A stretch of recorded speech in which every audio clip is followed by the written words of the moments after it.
आज हम बात करने वाले हैं स्पेक्ट्रम के बारे में। ये नाम आपने बहुत बार सुन रखा होगा। स्पेक्ट्रम को डिस्कस करने से पहले कुछ चंद एक चीज़ें हैं, चंद एक बातें हैं जिनको समझना लाजमी है।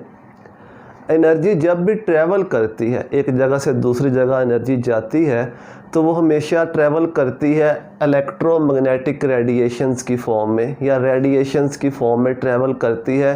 एनर्जी का एक जगह से दूसरी जगह जाना किस फॉर्म में होता है? इलेक्ट्रोमैग्नेटिक रेडिएशंस की फॉर्म में, या सिंपल ऐसे कह लो कि रेडिएशंस की फॉर्म में एनर्जी ट्रैवल करती है।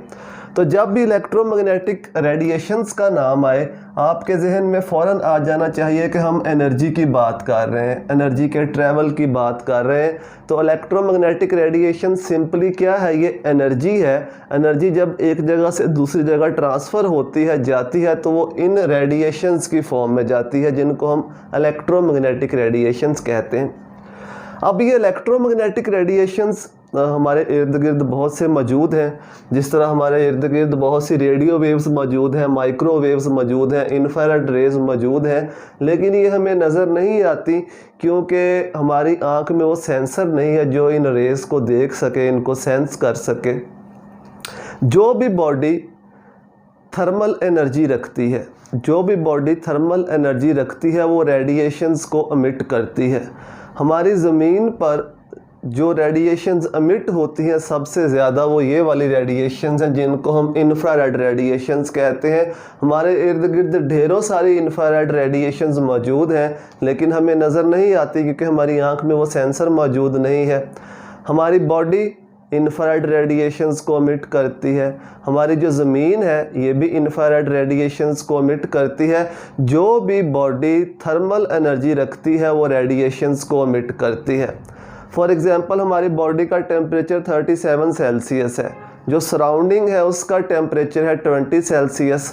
तो हमारी बॉडी सराउंडिंग से रेडिएशंस को एब्जॉर्ब भी करेगी और एमिट भी करेगी, लेकिन उस वक़्त क्या होगा, क्योंकि हमारी बॉडी का टेम्परेचर ज़्यादा है तो हमारी बॉडी ज़्यादा रेडिएशंस को एमिट करेगी एज़ कंपेयर जितनी वो एब्जॉर्ब कर रही है। यानी एब्जॉर्ब होने वाली एनर्जी कम होगी, एमिट होने वाली एनर्जी ज़्यादा होगी। इस तरह हमारी ज़मीन, सूरज की शुआएं आके पड़ती हैं ज़मीन पर। शुआएं क्या है? इलेक्ट्रोमैग्नेटिक रेडिएशन है। ज़मीन उस एनर्जी को एब्जॉर्ब करती है और इंफ्रारेड रेडिएशंस को एमिट करती है। बहुत सी इंफ्रारेड रेडिएशंस जो है ये एमिट होती हैं। तो मैंने आपको बताया कि जो एनर्जी है, एनर्जी का ट्रैवल किस फॉर्म में होता है? इलेक्ट्रोमैग्नेटिक रेडिएशंस की फॉर्म में। और जो भी बॉडी थर्मल एनर्जी रखती है वो रेडिएशंस को एमिट करती है, चाहे वो हम हैं, इंसान है, चाहे वो ज़मीन है, चाहे वो ये बोर्ड है, या कोई भी चीज़ है जो थर्मल एनर्जी रखती है वो हमेशा रेडिएशंस को एमिट करती है। शुरू में मैंने आपको बताया कि इलेक्ट्रोमैग्नेटिक रेडिएशंस एनर्जी हैं और उसी एनर्जी की बेस के ऊपर इन रेडिएशंस के डिफरेंट रीजन बनाए गए हैं। एनर्जी की बेस के ऊपर अगर ज़्यादा एनर्जी होगी तो इस रीजन में आएंगी ये रेडिएशंस, उससे कम एनर्जी होगी, उससे कम एनर्जी होगी, तो उस एनर्जी की बेस के ऊपर इन रेडिएशंस के रीजन बनाए गए हैं। डिफरेंट रीजन्स हैं। अब इनकी जो एनर्जी होती है इलेक्ट्रोमैग्नेटिक रेडिएशंस की, वो किसके ऊपर डिपेंड करती है? तीन चीज़ों पे के ऊपर, इनकी वेवलेंथ के ऊपर, फ्रीक्वेंसी के ऊपर या वेव नंबर के ऊपर। ये हम इनका रिलेशन पढ़ चुके हैं, यहाँ पे मैं लिख भी देता हूँ। जो एनर्जी होती है ये इन्वर्सली प्रोपोर्शनल होती है लैम्डा के, यानी वेवलेंथ के इन्वर्सली प्रोपोर्शनल होती है। जितनी इलेक्ट्रोमैग्नेटिक रेडिएशन की वेवलेंथ ज़्यादा होगी एनर्जी कम हो जाएगी। लेकिन जो एनर्जी है ये डायरेक्टली प्रोपोर्शनल होती है फ्रीक्वेंसी के और वेव नंबर के।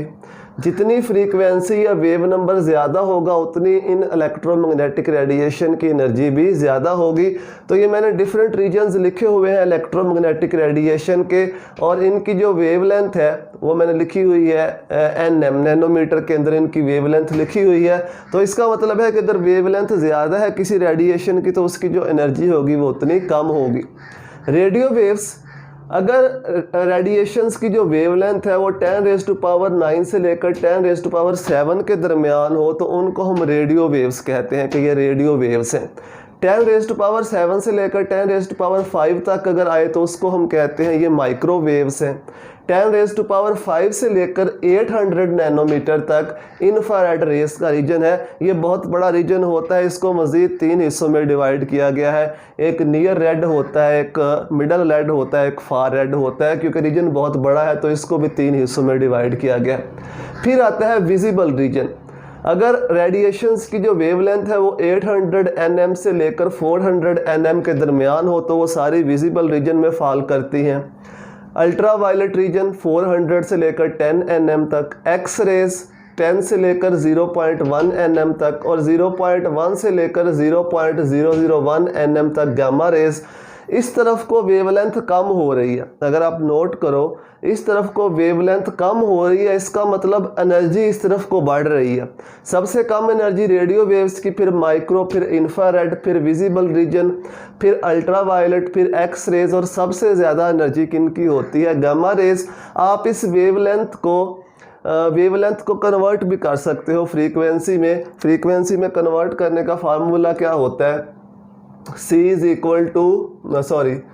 New is equal to C/λ। तो इस फार्मूले से आप जो वेवलेंथ है उसे फ्रीक्वेंसी में कन्वर्ट भी कर सकते हो। बहरहाल आपकी बुक में उन्होंने इसको वेवलेंथ की फॉर्म में लिखा हुआ था, हमने इसको वेवलेंथ की फॉर्म में डिस्कस किया। अब ये वाला जो विजिबल रीजन है, जब हम बात कर रहे होते हैं लाइट की तो कॉमनली हम इस रीजन की बात कर रहे होते हैं, विजिबल रीजन की। इस रीजन के अंदर जितनी भी रेडिएशंस है, जितनी भी कलर्स हैं, उनको हम देख सकते हैं, उनको हम आइडेंटिफाई कर सकते हैं। इसीलिए इस रीजन को विजिबल रीजन कहा जाता है। इससे ऊपर या इससे नीचे जितने भी रीजन हैं उसमें जो भी रेडिएशंस आती हैं उनको हम आइडेंटिफाई नहीं कर सकते। हमारी आंख में वो सेंसर मौजूद नहीं है। जिस तरह ये इंफ्रारेड रेज हैं, मैंने बताया कि सबसे ज़्यादा मिट होने वाली जो रेज हैं वो इंफ्रारेड रेज है। हमारी बॉडी से मिट होती हैं, ज़मीन से इंफ्रारेड रेज मिट होती हैं। इस तरह अगर गर्म कोई कप पड़ा हुआ है चाय का, उससे जो रेज मिट हो रही हैं वो भी इंफ्रारेड रेज होंगी। लेकिन हमारी आंख में सेंसर नहीं है जो इन रेज को सेंस कर सके। तो जो नाइट विजन कैमराज होते हैं, नाइट विजन कैमरा जो रात को देखने के लिए इस्तेमाल किए जाते हैं, उनके अंदर ये सेंसर लगा होता है, इंफ्रारेड सेंसर। क्योंकि ये रेज तो हर टाइम एमिट होती रहती हैं हमारी बॉडी से, ज़मीन से, तो उनके अंदर ये सेंसर लगा होता है, इसीलिए उनको नाइट विजन कैमराज कहा जाता है। अब विजिबल रीजन जो है ये वेरी करता है। यहाँ पे होता है इसके ज़्यादा वेवलेंथ रेड कलर की होती है और कम वेवलेंथ होती है वायलेट कलर की। तो रेड से ऊपर वाले को इंफ्रारेड कह देते हैं, यानी जो रेड से ऊपर रीजन आता है जिसकी वेवलेंथ ज़्यादा होती है। और जो वायलेट से नीचे आता है, बिलो वायलेट जो होता है, उसको क्या कह देते हैं? अल्ट्रा वायलेट रीजन कह देते हैं। अब मैंने आपको बताया कि जब हम लाइट की बात करते हैं तो हम कॉमनली बात कर रहे होते हैं विजिबल रीजन की, विजिबल रीजन की बात करते हैं। तो स्पेक्ट्रम क्या होता है कि जब हम लाइट को, किसी भी सोर्स से लाइट आ रही है, सन से आ रही है या बल्ब से आ रही है या किसी मोमबत्ती से आ रही है लाइट, उसको प्रिज्म में से पास करते हैं, प्रिज्म में से पास करते हैं लाइट को, तो सामने स्क्रीन जो रखी होती है, उस स्क्रीन के ऊपर कलर्स का एक पैटर्न बन जाता है। उस पैटर्न को ही हम स्पेक्ट्रम कहते हैं। अब मैंने बताया कि जो लाइट है, लाइट ये 7 कलर से मिलकर बनती है। जैसे ही हम लाइट को इस स्पेक्ट्रम में से पास करेंगे तो ये लाइट को उसके कंपोनेंट कलर्स में डिवाइड कर देगा। 7 कलर होते हैं, 7, ठीक है। रेड के बाद ऑरेंज, ऑरेंज के बाद येलो, येलो के बाद ग्रीन, ग्रीन के बाद ब्लू, ब्लू के बाद इंडिगो, इंडिगो के बाद वायलेट। तो ये सातों के सातों जो कलर होते हैं ये प्रिज्म में से गुजारने के बाद ये डिवाइड हो जाते हैं, तकसीम हो जाते हैं, लाइट स्प्लिट हो जाती है। इसी फिनोमिने को, इसी को हम क्या नाम दे देते हैं? स्पेक्ट्रम का। तो जब भी हम लाइट की बात कर रहे होते हैं हम कॉमनली बात कर रहे होते हैं विजिबल रीजन की। इसका मतलब ये नहीं है कि स्पेक्ट्रम का यही एक रीजन है, इसके अलावा भी और रीजन्स हैं। ये सारे स्पेक्ट्रम के रीजन्स हैं, लेकिन ये वाली जो रेडिएशंस है ये हमें नज़र नहीं आ रही होती। इसलिए जब हम लाइट की बात करते हैं तो कॉमनली हम विजिबल रीजन की बात कर रहे होते हैं। तो इस तरीके से लाइट को प्रिज्म में से पास करने पर जो उसका पैटर्न बनेगा, जो लाइट होगी अपने कंपोनेंट कलर्स में डिवाइड हो जाएगी। इसी को हम क्या कह देते हैं? इसी को हम कह देते हैं कि ये लाइट का स्पेक्ट्रम है। दो तरह के स्पेक्ट्रम होते हैं, एक होता है कंटिन्यूस स्पेक्ट्रम, कंटिन्यूस स्पेक्ट्रम, और दूसरा होता है लाइन स्पेक्ट्रम। लाइन, और इसको एटॉमिक स्पेक्ट्रम भी कहते हैं, एटॉमिक स्पेक्ट्रम। अब इसमें डिफरेंस क्या है? कंटिन्यूस स्पेक्ट्रम का मतलब है कि जब ये स्पेक्ट्रम बनता है स्क्रीन के ऊपर, जब हम लाइट को पास करते हैं प्रिज्म में से स्पेक्ट्रम बनता है, जो हमें सामने कलर्स नज़र आते हैं उन कलर्स के दरमियान कोई भी स्पेस नहीं होती, कलर्स एक दूसरे के अंदर मर्ज होते हैं, मिले हुए होते हैं। ऐसी स्पेक्ट्रम को कंटिन्यूस स्पेक्ट्रम कहा जाता है। सपोज मैंने आपको बताया कि जो विजिबल रीजन है वो रेंज करता है 800 से 400 नैनोमीटर तक। तो अगर कंटिन्यूस स्पेक्ट्रम बनेगा तो उसमें ये तमाम वेवलेंथ्स होंगी, 401 भी होगी, 402 भी होगी, 403 होगी, 4, 5, 6, 7, 8, इस तरह से 800 तक तमाम उसमें वेवलेंथ्स मौजूद होंगी और वो वेवलेंथ्स एक दूसरे के अंदर मर्ज हुई होंगी। वायलेट कलर नज़र आएगा, जैसे ही ये इंडिगो की तरफ जाएगा तो वायलेट और इंडिगो मिक्स हो जाएंगे, फिर प्योर इंडिगो आ जाएगा। फिर इंडिगो से ब्लू की तरफ जाएंगे तो इंडिगो और ब्लू मिक्स हो जाएगा, फिर प्योर ब्लू आ जाएगा। ऐसे स्पेक्ट्रम को हम कहते हैं कि ये कंटिन्यूस स्पेक्ट्रम है। और कंटिन्यूस स्पेक्ट्रम कब बनता है? जो इनकैंडिसेंट सॉलिड्स होते हैं, वो सॉलिड्स जो लाइट को एमिट कर रहे होते हैं उनको इनकैंडिसेंट सॉलिड्स कहते हैं। या ऐसे कह लो कि जब मैटर बल्क के अंदर होता है, उस बल्क के अंदर मैटर से जब लाइट एमिट होती है, उस लाइट का जो हम स्पेक्ट्रम बनाते हैं तो वो कंटिन्यूस स्पेक्ट्रम बनता है। उसमें तकरीबन हर किस्म की वेवलेंथ मौजूद होती है। इनकैंडिसेंट सॉलिड्स क्या होते हैं? वो सॉलिड्स जो लाइट को एमिट करते हैं उनको इनकैंडिसेंट सॉलिड्स कहते हैं। इसकी सबसे बेस्ट एग्जांपल है रेनबो। जो रेनबो होती है, रेनबो अगर आपने देखी हो तो उसमें सारे कलर्स मौजूद होते हैं और सारे कलर्स जो हैं वो एक दूसरे के अंदर मिक्स होते हैं। रेनबो बनती कैसे है? बारिश के दौरान जो कुछ कतरे होते हैं पानी के, वो हवा के अंदर मुअल्लक हो जाते हैं, हवा के अंदर लटक जाते हैं। जैसे ही सूरज से रोशनी निकलती है, वो जो कतरे होते हैं वो प्रिज्म का काम करते हैं। तो सूरज की रोशनी उन कतरों में से पास होती है, वो प्रिज्म का काम करते हैं। वो कतरे क्या करते हैं? उस लाइट को स्प्लिट कर देते हैं। तो लाइट जो होती है अपने कंपोनेंट्स कलर में स्प्लिट हो जाती है। तो रेनबो के जो कलर्स हैं, जो रेनबो है, ये किस स्पेक्ट्रम की मिसाल है? ये कंटिन्यूस स्पेक्ट्रम की मिसाल है। ये जितने भी इनकैंडिसेंट सॉलिड्स हैं, सूरज से जो लाइट आती है, जो बल्ब से लाइट आती है, जो मोमबत्ती से लाइट निकलती है, इस किस्म की लाइट का जब हम स्पेक्ट्रम बनाते हैं तो वो कौन सा स्पेक्ट्रम बनता है? Continuous spectrum. इसके मुकाबले में अगर हम लाइंस और एटॉमिक स्पेक्ट्रम की बात करें तो ये भी सेम स्पेक्ट्रम बनाने का तरीका तो एक ही है कि रेडिएशंस को हम प्रिज्म में से पास करते हैं। लेकिन जब इस किस्म का स्पेक्ट्रम बनेगा तो जो कलर्स होंगे, जो स्पेक्ट्रम बनेगा, उनके दरमियान स्पेसिंग होगी, यानी तमाम किस्म की जो वेवलेंथ्स हैं वो मौजूद नहीं होगी।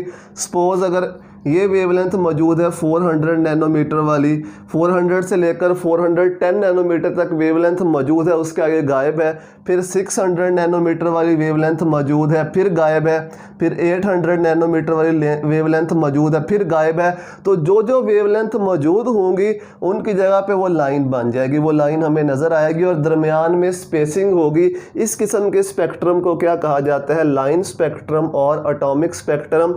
जैसा कि हमें नाम से ही पता चलता है, एटॉमिक स्पेक्ट्रम, ये जो स्पेक्ट्रम है ये स्पेसिफिक, जब हम किसी भी एलिमेंट को, एलिमेंट में एक ही तरह के एटम होते हैं, किसी भी एलिमेंट को वोलाटिलाइज करते हैं हाई टेम्परेचर के ऊपर, तो उसके जो एटम्स होते हैं अमूमन जो वो लाइट एमिट करते हैं, उस लाइट का जो स्पेक्ट्रम बनाते हैं वो लाइन स्पेक्ट्रम बनता है। ये एटॉमिक स्पेक्ट्रम उसको हम कहते हैं।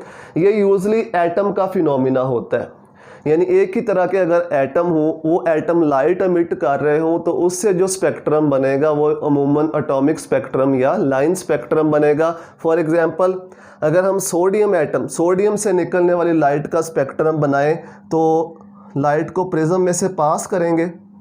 जब प्रिज्म में से पास करेंगे तो सामने स्क्रीन के ऊपर दो येलो कलर्स की लाइन नज़र आना शुरू हो जाएंगी और उन लाइंस के दरमियान डिस्टेंस होगा। इस तरह से अगर हम हाइड्रोजन का स्पेक्ट्रम बनाते हैं, हाइड्रोजन के सैंपल को हम हीट करते हैं, उससे लाइट निकलती है, उस लाइट का स्पेक्ट्रम बनाते हैं, तो उसमें से भी बहुत सी हमें लाइंस मिलती हैं, स्पेक्ट्रल लाइंस। इस तरह से उनके दरमियान जो है ये डिस्टेंस होता है। तो ये भी एक किस्म के एटॉमिक स्पेक्ट्रम की या लाइन स्पेक्ट्रम की एग्जांपल है। अब एटॉमिक स्पेक्ट्रम या लाइन स्पेक्ट्रम की आगे दो टाइप्स हैं, यानी इस स्पेक्ट्रम को हम दो तरीके से बना सकते हैं। एक होता है, पहला होता है atomic emission, atomic emission spectrum, emission spectrum. अब ये बनाते कैसे हैं? अगर एमिशन स्पेक्ट्रम बनाना हो, एमिशन स्पेक्ट्रम बनाने के लिए एलिमेंट को वोलाटिलाइज किया जाता है या उसे गैसियस फॉर्म में लिया जाता है। जिस एलिमेंट का हमने एमिशन स्पेक्ट्रम बनाना है उसे वोलाटिलाइज करो, उसे गैसियस फॉर्म में लो, फिर उसे हीट किया जाता है। हीट भी कर सकते हैं या उसे इलेक्ट्रिक डिस्चार्ज यानी उसे करंट भी दे सकते हैं, दोनों तरीके से। जैसे ही हम हीट करेंगे या इलेक्ट्रिक डिस्चार्ज देंगे तो क्या होगा, ये जो एटम होंगे ये एक्साइट हो जाएंगे, यानी इनके इलेक्ट्रॉन एनर्जी को एब्जॉर्ब करके एक्साइट हो जाएंगे। जब वो वापस डी एक्साइट होंगे तो वो लाइट को एमिट करेंगे, रेडिएशंस को एमिट करेंगे। उन रेडिएशंस को प्रिज्म में से गुजारा जाएगा। प्रिज्म में से गुजारने के बाद सामने स्क्रीन के ऊपर उसका पैटर्न बन जाएगा। उस पैटर्न को हम क्या कहते हैं? उस पैटर्न को हम स्पेक्ट्रम कहते हैं। तो एमिशन स्पेक्ट्रम में क्या होता है कि जो लाइट एमिट होती है हम उसका स्पेक्ट्रम बना रहे हैं। तो जो लाइट एमिट होगी उसकी जगह पे ब्राइट लाइंस बन जाएंगी। जो जो रेडिएशंस एमिट होंगी उन रेडिएशंस को हम आइडेंटिफाई भी कर सकते हैं कि इस वेवलेंथ की रेडिएशन एमिट हो रही है तो ये इस रीजन में आएगी, विजिबल में या यूवी रीजन में या एक्स रेज में। इसमें ब्राइट लाइंस बनती हैं, ब्राइट लाइंस, और जो बाकी सारा बैकग्राउंड है स्क्रीन का वो डार्क होता है। जो बैकग्राउंड होगा वो सारे का सारा डार्क होगा, और जो ऊपर स्पेक्ट्रल लाइंस बनेंगी वो कौन सी होंगी? वो ब्राइट लाइंस होंगी। यानी कुछ ही रेडिएशंस को ये एमिट करता है, जिन रेडिएशंस को ये एमिट करता है उनकी ब्राइट लाइंस बन जाते हैं। तो ये होता है एटॉमिक एमिशन स्पेक्ट्रम। दूसरा होता है atomic absorption spectrum, atomic absorption spectrum. अब ये एब्जॉर्प्शन स्पेक्ट्रम क्या होता है? इसको बनाने के लिए किसी भी एलिमेंट को पहले वोलाटिलाइज किया जाता है, ठीक है, या गैसियस फॉर्म में उसे लिया जाता है। तो एलिमेंट को पहले वोलाटिलाइज करेंगे या उसे गैसियस फॉर्म में लेंगे, फिर उसमें से लाइट को पास किया जाता है, उसमें से रेडिएशंस को या लाइट को उसमें से पास किया जाता है। कुछ लाइट, कुछ रेडिएशंस इसके अंदर एब्जॉर्ब हो जाएंगे जो इसे चाहिए, अपने इलेक्ट्रॉन्स को एक्साइट कराने के लिए जो इसे चाहिए उनको एब्जॉर्ब कर लेगा। एक दो या चंद रेडिएशंस को ये एब्जॉर्ब कर लेगा, बाकी रेडिएशंस इसमें से ट्रांसमिट हो जाएंगे, निकल जाएंगे। ये जो ट्रांसमिट होने वाले रेडिएशंस हैं इनका हमने स्पेक्ट्रम बनाना है। इनके रास्ते में प्रिज्म रखो, इनका स्पेक्ट्रम बनाओ। जब इनका स्पेक्ट्रम बनेगा, इनका स्पेक्ट्रम बनेगा तो इसमें भी लाइंस ही बनेंगी, लेकिन ये जो लाइंस होंगी ये डार्क लाइंस होंगी। क्या होंगी? ये डार्क लाइंस, यानी जो स्पेक्ट्रल लाइंस बनेंगी ये डार्क होंगी, और जो बैकग्राउंड होगा, जो बैकग्राउंड होगा वो क्या होगा? वो ब्राइट होगा, वो ब्राइट। यानी इससे हमें क्या पता चलता है कि कुछ रेडिएशंस को, जितनी ये डार्क लाइंस बनेंगी उतनी वेवलेंथ्स को इसने एब्जॉर्ब किया है, बाकी सारी वेवलेंथ्स इसमें ट्रांसमिट हो रही हैं, वो सारी स्क्रीन ब्राइट हो जाएगी। वहाँ पे हमें, अगर वो विजिबल रीजन में है तो वहाँ पे हमें कलर भी नज़र आ सकते हैं, अगर विजिबल रीजन में नहीं है तो वैसे हमें ब्राइट स्क्रीन नज़र आ सकती है। तो जो एब्जॉर्ब हो रही है, जो भी वेवलेंथ एब्जॉर्ब हो रही है वो यहीं रुक जाएगी, उसकी जगह पे डार्क लाइन बन जाएगी, और बाकी सारी जो स्क्रीन होगी वो क्या होगी? ब्राइट होगी। तो इसमें और इसमें क्या डिफरेंस है एटॉमिक एमिशन स्पेक्ट्रम में और एब्जॉर्प्शन स्पेक्ट्रम में? बनाने के लिए सैंपल को वोलाटिलाइज करो, गैसियस फॉर्म में लो, या तो उसे हीट करो या इलेक्ट्रिक डिस्चार्ज दो।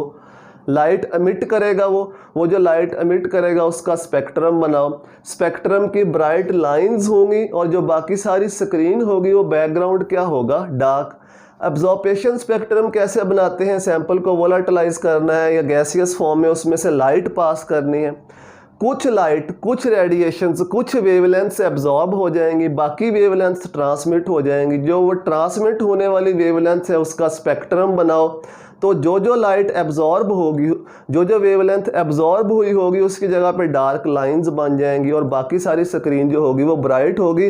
तो इन स्पेक्ट्रम्स की मदद से हम एटम्स को आइडेंटिफाई भी कर सकते हैं कि कौन सा एटम है, क्योंकि हर एटम का अपना एक ख़ास स्पेक्ट्रम होता है जो लाइट वो एब्जॉर्ब करता है या जो लाइट वो एमिट करता है। और इससे हमें ये भी पता चल जाता है कि कोई भी एटम किस रीजन के अंदर एब्जॉर्ब करता है, कोई भी एलिमेंट किस रीजन के अंदर कौन कौन सी वेवलेंथ को एब्जॉर्ब करता है या किस रीजन के अंदर। तो यानी इस स्पेक्ट्रम की मदद से हम एटम्स को आइडेंटिफाई भी कर सकते हैं, एलिमेंट्स को आइडेंटिफाई भी कर सकते हैं, क्योंकि हर एलिमेंट का अपना ख़ास किस्म का स्पेक्ट्रम बनता है। जैसे कि मैंने बताया कि सोडियम की 2 येलो लाइंस बनेगी, हाइड्रोजन का स्पेक्ट्रम बनेगा तो बहुत सी लाइंस बनेगी, कुछ विजिबल रीजन में आएंगी, कुछ अल्ट्रावायलेट रीजन में, कुछ इंफ्रारेड रीजन में आएंगी। तो इस तरीके से एटम्स को आइडेंटिफाई करने के लिए भी इसका इस्तेमाल किया जाता है। तो यही कुछ बातें थी स्पेक्ट्रम के बारे में। अगर आपको ये डिस्कशन हेल्पफुल लगती है तो अपने दोस्तों के साथ शेयर करें, उनको बताएं ताकि वो भी यहाँ से हेल्प ले सकें। दुआ में याद रखिएगा। अल्लाह हाफिज़।